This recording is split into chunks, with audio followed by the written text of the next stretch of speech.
Selamat siang untuk kita semua. Selamat siang. Terima kasih atas waktu dan kesempatan yang diberikan kepada kelompok kami. Berdirinya kami di sini, kami akan memaparkan hasil diskusi kelompok kami dengan judul melakukan anotasi karya ilmiah skala internasional bagian pendahuluan dan metode. Sebelum mulai pemaparan materi di sini, kami akan dibagi dalam 3 sesi. Sesi yang pertama, perkenalkan diri. Sesi yang kedua, pemaparan materi dan tanya jawab. Sesi yang ketiga, pengambilan kesimpulan. Sekarang kami buka dengan sesi pertama, perkenalan diri. Perkenalkan, nama saya Maria Melita Wini. Di sini saya sebagai moderator. Nama saya Odelia Usiana Mui. Nama saya Katrina Kaya. Perkenalkan, nama saya Dian Kigo. Di sini saya sebagai pemateri. Perkenalkan, nama saya Maria Sekolasi Kadian. Perkenalkan, nama saya Daria Angelina Beka. Perkenalkan, nama saya Yunus Agustinus Romalai. Sesi pertama kami tutup. Sekarang kami buka dengan sesi kedua, pemaparan materi. Pada teman yang memaparkan materi, waktu dan kesempatan saya berikan.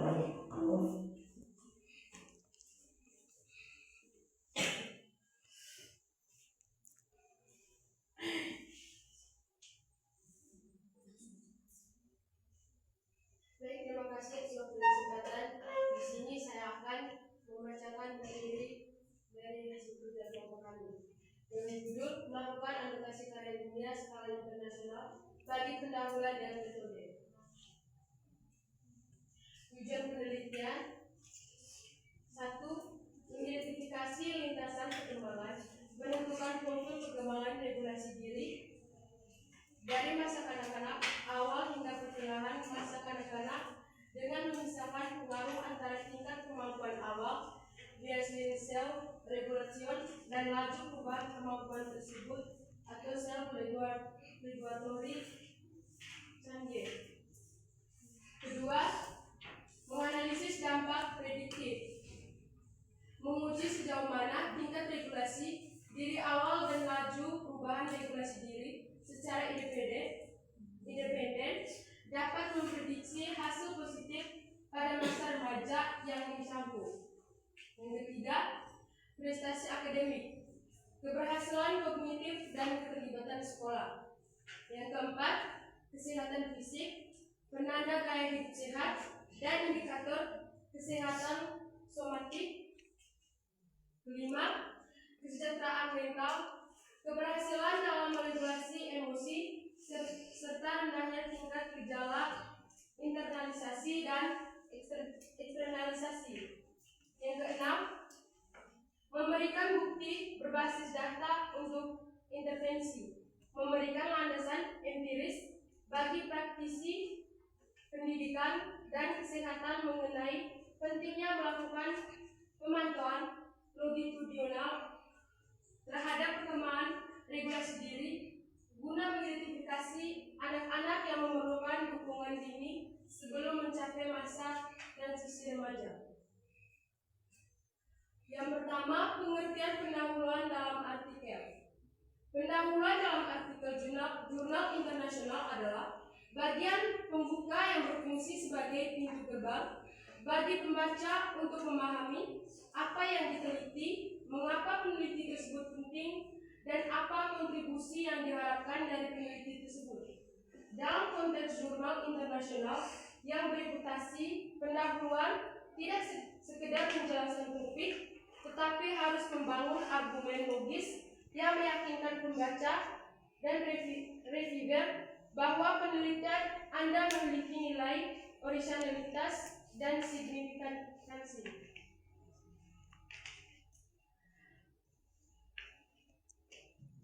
Yang pertama, pendahuluan. 1.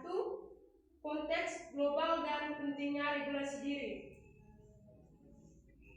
Regulasi diri atau self-regulation merupakan kapasitas fundamental manusia yang mencangkup kemampuan untuk mengelola emosi,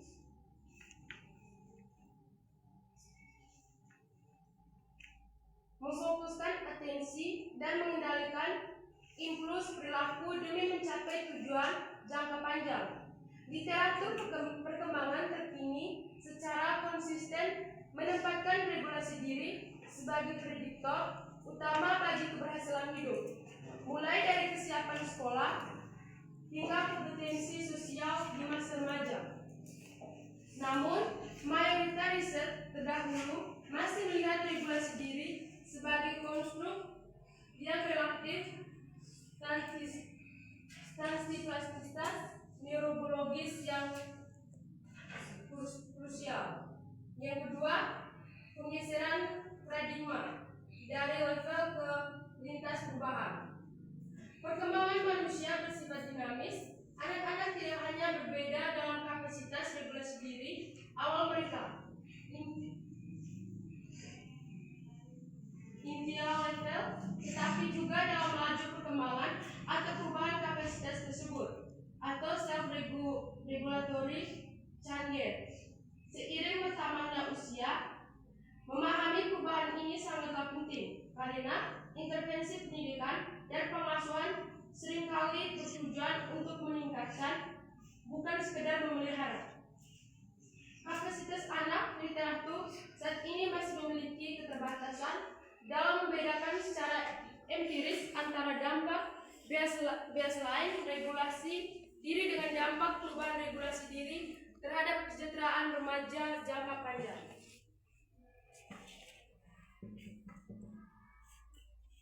Ketiga, kesenjangan penelitian atau research gap. Terdapat celah signifikan dalam pemahaman kita mengenai apakah titik awal atau posisi anak saat melalui masa sekolah atau laju pertumbuhan. Bagaimana kemampuan anak meningkat yang memiliki peran lebih dominan terhadap luaran remaja. Banyak penelitian sebelumnya belum secara komprehensif mengaitkan kedua variabel ini secara bersama terhadap tiga domain luarnya yang berbeda secara fundamental: akademik, keberhasilan kognitif, kesehatan atau gaya hidup fisik, dan kesejahteraan mental atau resiliensi psikologis. Yang keempat, tujuan penelitian dan kontribusi. Penelitian ini bertujuan untuk mengisi celah tersebut dengan menguji hubungan longitudinal antara tingkat regulasi dari awal dan laju perubahannya terhadap luaran remaja. Dengan menggunakan pendekatan pemodelan pertumbuhan laten atau latent growth through modeling, kami berupaya menjawab dua pertanyaan utama. Sejauh mana level awal regulasi diri dan laju perubahannya memprediksi hasil akademik, kesehatan, dan mental masa remaja? Apakah perubahan positif dalam regulasi diri di masa kanak-kanak dapat memitigasi dampak dari rendahnya regulasi diri awal terhadap kesejahteraan di masa remaja? Hasil penelitian ini diharapkan memberikan kontribusi teoritis pada teori perkembangan manusia serta implikasi praktis bagi pendidik dan praktis kesehatan dalam merancang intervensi dini yang lebih presisi dan suportif. Penelitian ini bertujuan untuk mengevaluasi peran dinamis dari regulasi diri dalam mendukung keberhasilan jangka panjang remaja. Secara spesifik, penelitian ini dirancang untuk menjawab tiga pertanyaan kunci.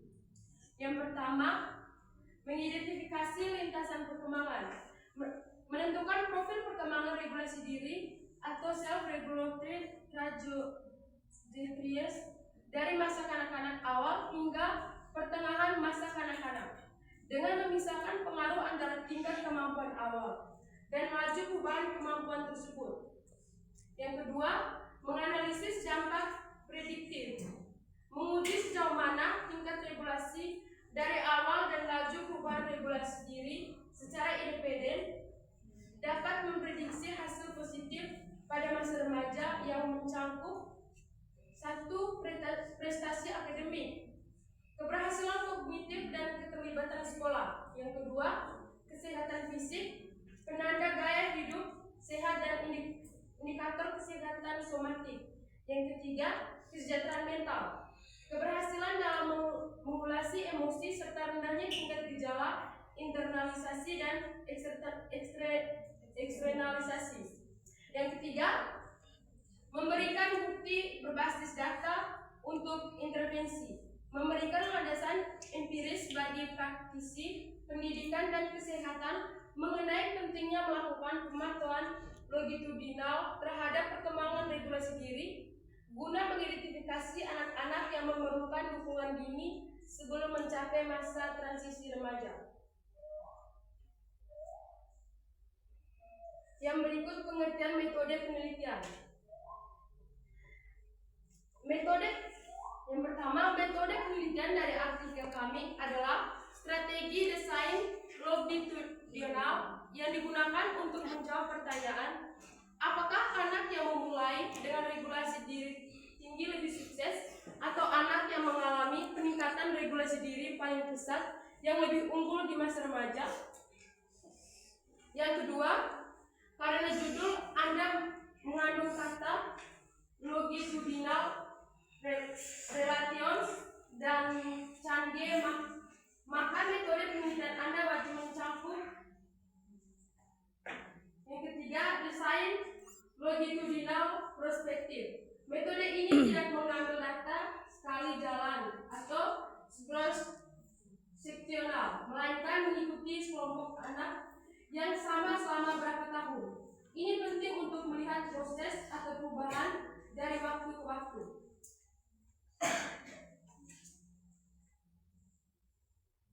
Yang berikut, mengapa metode ini penting untuk artikel kami? Yang pertama, karena dalam artikel internasional, bagi metode berfungsi sebagai bukti validasi. Dengan judul tersebut, metode Anda harus mampu menjelaskan. Yang kedua, pengukuran berulang. Penulis harus menjelaskan instrumen apa yang digunakan pada setiap titik waktu untuk mengukur regulasi diri agar datanya bisa dibanding atau konsistensi alat ukur. Yang ketiga, kontrol variabel rancu. Karena Anda meneliti kesehatan akademik dan kesehatan mental, metode Anda harus menjelaskan bagaimana Anda menguji variabel lain seperti status sosial, ekonomi, atau IQ, agar hasil yang didapat benar-benar karena regulasi diri, bukan karena faktor keberuntungan atau kekayaan orang tua. Yang keempat, analisis prediktif. Metode Anda menjelaskan bagaimana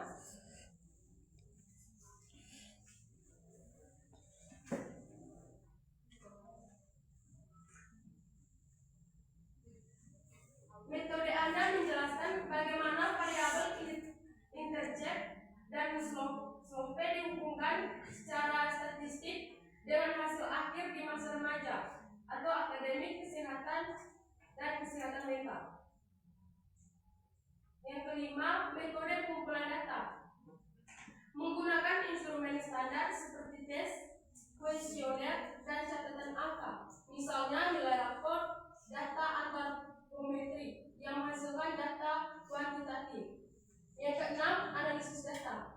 Melakukan uji statistik seperti analisis deskriptif, analisis jalur, dan analisis multigroup untuk menguji hubungan antara variabel dan membuat generalisasi temuan. Yang ketujuh, meskipun bersifat kuantitatif, penelitian ini juga mempertimbangkan aspek kualitatif secara tidak langsung melalui adaptasi instrumen sesuai konteks, budaya, dan catatan deskriptif tentang kondisi lokal di masing-masing negara yang menjadi bagian penting dalam anotasi karya ilmiah skala internasional untuk memberikan konteks yang lengkap pada temuan kuantitatif.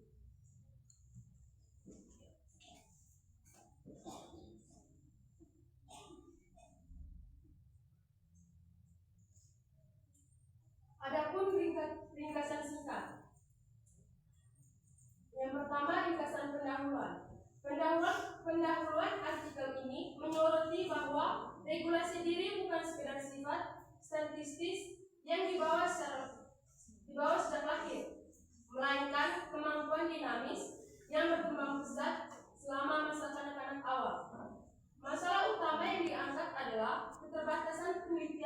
terdahulu yang hanya fokus pada level awal tanpa mempertimbangkan laju perubahan kemampuan tersebut. Tujuan utamanya adalah mengisi celah atau gap penelitian dengan menguji secara longitudinal bagaimana posisi awal anak dan kecepatan perkembangan regulasi diri mereka secara independen, memprediksi 3 domain kesejahteraan di masa remaja: prestasi akademik, kesehatan fisik seperti BMI, dan kesejahteraan mental. Adapun ringkasan metode, yang pertama, penelitian ini menggunakan desain longitudinal prospektif yang mengikuti subjek dari usia dini hingga remaja. Yang kedua, data dikumpulkan dalam beberapa gelombang atau multi-buffet menggunakan kombinasi tugas, perilaku langsung, laporan guru, dan data administrasi sekolah. Yang ketiga, analisis utama menggunakan teknik statistik,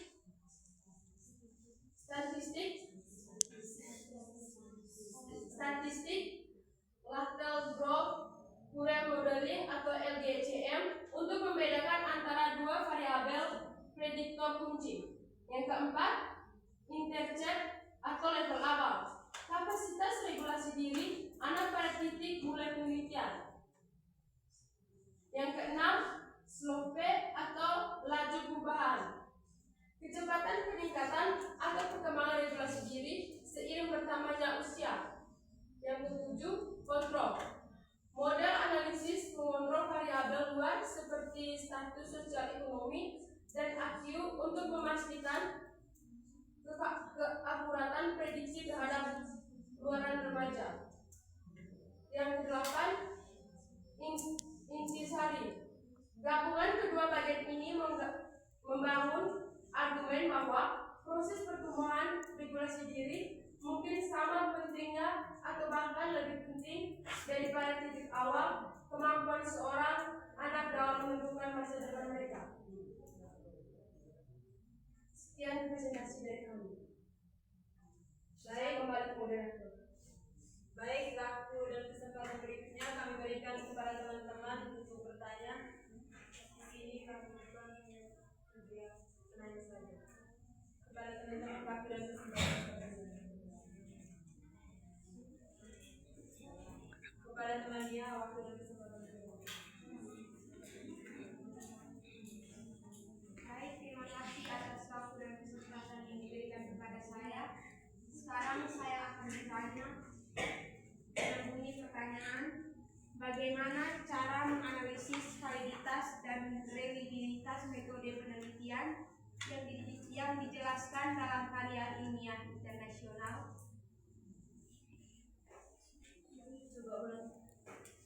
Bagaimana cara menganalisis validitas dan reliabilitas metode penelitian yang dijelaskan dalam karya ilmiah internasional?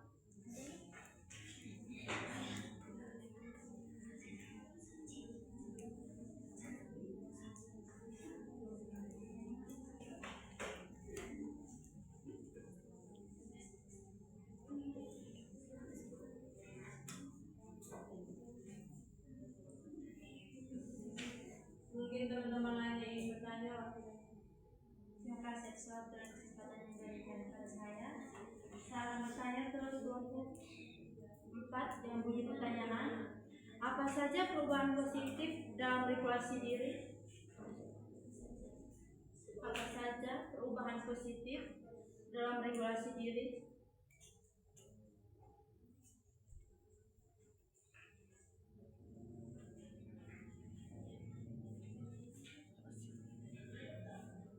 Mungkin ada teman-teman yang ingin bertanya lagi.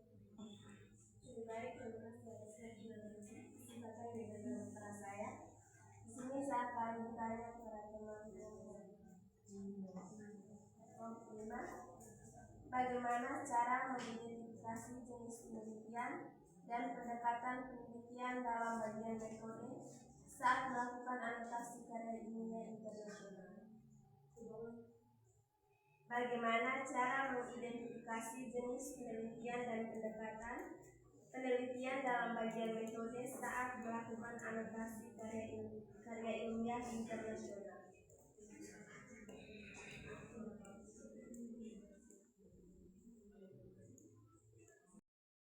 Baik, sekarang kami akan menjawab pertanyaan dari teman Nia kepada teman Doli. Waktu dan kesempatan saya berikan. Baik, terima kasih. Saya akan menjawab pertanyaan dari saudara Nia dengan bunyi pertanyaan. Bagaimana cara mengidentifikasi jenis penelitian dan pendekatan penelitian dalam bagian metode saat melakukan anotasi karya ilmiah internasional?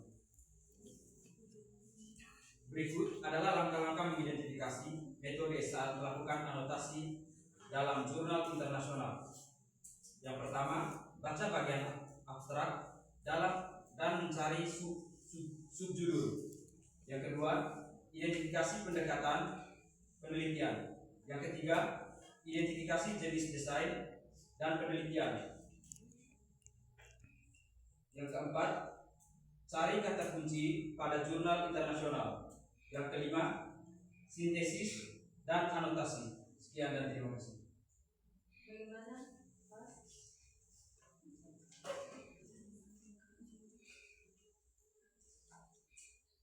Berikutnya kami akan menjawab pertanyaan nomor 2 dari teman Dian. Untuk teman Ita, waktu dan kesempatan saya berikan. Baik, saya menjawab pertanyaan dari kalian dengan pertanyaan, apa saja perubahan positif dalam regulasi diri? Jawab, perubahan positif dalam regulasi diri mencakup peningkatan kemampuan mengelola emosi, pikiran, dan perilaku yang menghasilkan kesehatan mental lebih baik, hubungan interpersonal yang harmonis, serta peningkatan prestasi akademik dan produktivitas kerja. Bagaimana, Pak?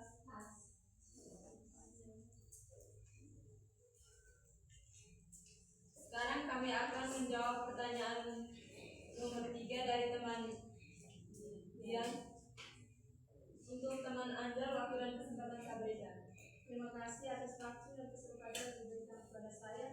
Saya akan menjawab pertanyaan dari teman Dian. Dengan bunyi pertanyaan, bagaimana cara menganalisis validitas dan reliabilitas metode penelitian yang dijelaskan dalam karya ilmiah internasional?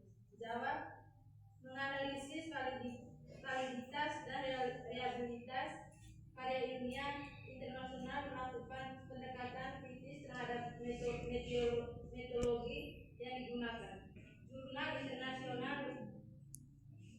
berprestasi tinggi biasanya menuntut standar rigor yang ketat, mencakup kebiasaan instrumen atau validitas dan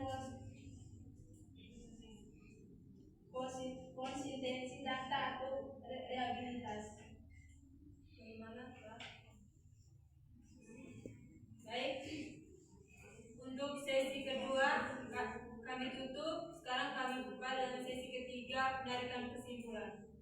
Kesimpulannya, sebagai penutup bagian pendahuluan dan metode ini menegaskan urgensi penelitian untuk membeda dinamika perkembangan regulasi diri dari masa kanak-kanak hingga remaja. Pendahuluan telah menetapkan bahwa regulasi diri bukanlah kapasitas statis, melainkan proses yang dinamis. Fokus utama penelitian ini adalah mengisi celah literatur mengenai pengaruh perubahan, bukan sekedar level awal terhadap hasil jangka panjang. Dengan mengintegrasikan 3 dominan luaran seperti akademik, kesehatan, dan mental, penelitian ini memberikan kerangka kerja komprehensif untuk memahami bagaimana lintasan perkembangan masa kanak-kanak dapat menjadi prediktor kuat bagi kesejahteraan remaja di masa depan. Bagian metode telah menjabarkan desain longitudinal prospektif yang digunakan untuk menangkap dinamika tersebut secara empiris. Dengan memanfaatkan Weighted Growth Modeling atau LGCM, penelitian ini secara matematis mampu memisahkan 2 komponen krusial. Yang pertama, intercept sebagai representasi status regulasi diri awal atau partisipan. Yang kedua, lereng atau slope sebagai representasi laju pertumbuhan atau perubahan regulasi diri seiring bertambahnya usia. Baik, sekian dari presentasi Kami undur diri. Terima kasih.